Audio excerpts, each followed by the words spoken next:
అమ్మా నీకు కొంచెం స్పాటింగ్ కనిపిస్తుంది అన్నావు కదా, సెకండ్ మంత్ ప్రెగ్నెన్సీ కదా, సో లోపల బేబీ హార్ట్ బీట్ ఎలా ఉంది, ఏమైనా బ్లడ్ క్లాట్ ఉందా అనేది ఒకసారి ఇంటర్నల్ స్కాన్ చెక్ చేసి చూస్తాను. అయ్యో ఇంటర్నల్ స్కానా? వద్దు మేడం, అసలే బ్లీడింగ్ అవుతుంది, మళ్ళీ ఓవర్ బ్లీడింగ్ అయ్యి అబార్షన్ అవ్వచ్చు కదా మేడం. అయ్యో అటువంటిది అయితే ఏమి ఉండదమ్మా. స్కానింగ్ ఇంటర్నల్ స్కాన్ చేయడం వల్ల బ్లీడ్ అవటం కానీ, బేబీకి రిస్క్ అవ్వటం కానీ, అబార్షన్ అవటం కానీ ఇటువంటి రిస్క్ ఏమీ అవ్వదు.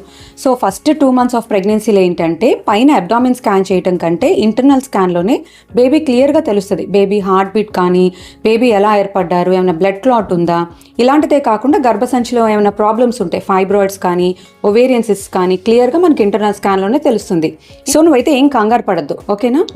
మేడం ఈ ప్రోబ్ అందరికీ చేంజ్ చేస్తారా, ఇదే వాడతారా? అమ్మ ఈ ప్రోబ్ అనేది కాస్ట్ దీనిది lakhsలో ఉంటుంది. సో అందరికి ఒక్కొక్క ప్రోబ్ చేంజ్ చేయటం అయితే కుదరదు. ఇప్పుడు దీనికైతే కవర్ ఉంది కదా, ఈ కవర్ అనేది ఎవ్రీ పేషెంట్కి చేంజ్ చేస్తాం.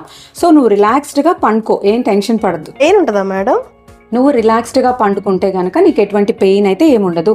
మోర్ ఓవర్ ఏంటంటే మనం దీనికి జెల్లీ కూడా యాడ్ చేస్తాం అనమాట స్కాన్ మీద.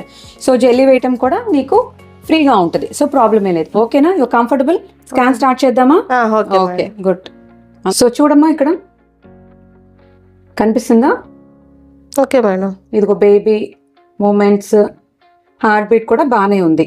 మనం మెడిసిన్స్ పెట్టి చూద్దాం, ఓకేనా? Okay okay.